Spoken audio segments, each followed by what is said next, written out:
Hello friends, welcome to my channel. எல்லோரும் நல்லா இருக்கீங்க நம்புகிறேன். இந்த வீடியோவில் நம்ம என்ன பார்க்க போகிறோம்னா, Windows 11 tips and some shortcuts தான் பார்க்க போகிறோம். நம்ம வந்து ஸ்க்ரீன் ரெக்கார்டிங்காக இதுக்கப்புறம் எக்ஸ்டர்னல் ஆப் டவுன்லோட் பண்ண வேணால் நம்ம இந்த விண்டோஸ் 11 எப்படி நம்ம ஸ்க்ரீன் ரெக்கார்டிங் பண்ணுறது பார்ப்போம். அதுக்கு நீங்கள் வந்து விண்டோஸ் +Alt+R கிளிக் பண்ணுங்கள். கிளிக் பண்ணிங்கன்னா இந்த மாதிரி ஓப்பன் ஆகும். நீங்கள் ஸ்க்ரீன் ரெக்கார்டிங் பண்ணிக்கலாம். யூஸ்வலாகவே நம்ம மொபைலில் வாய்ஸ் டு டெக்ஸ்ட் பண்ணுறோம்ல, அந்த மாதிரி விண்டோஸ் 11 எப்படின்னு பார்ப்போம். அதுக்கு நீங்கள் என்ன நீங்கள் வேர்ட் யூஸ் ஓப்பன் பண்ணிக்கோங்க. அதுக்கு வந்து விண்டோஸ் +H கிளிக் பண்ணுங்கள்.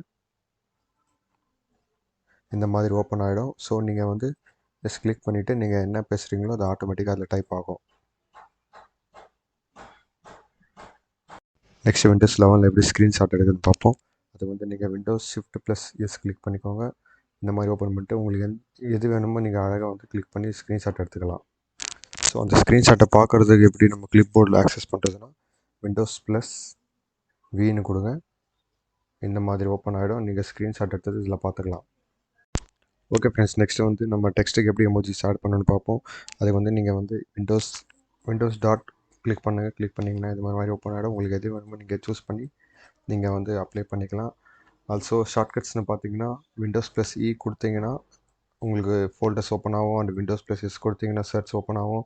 அண்ட் ஆல்சோ டாகுல் பார் இது ஓப்பன் பண்ணணும்னா விண்டோஸ்+A கொடுங்க. இது ஓப்பன் ஆகும். Thank you friends. இந்த வீடியோ பிடிச்சிருந்துச்சுன்னா ஷேர் பண்ணுங்கள், லைக் பண்ணுங்கள், ஆல்சோ சப்ஸ்கிரைப் பண்ணுங்கள். இந்த சேனல் சப்போர்ட் பண்ணுங்கள். தேங்க்யூ.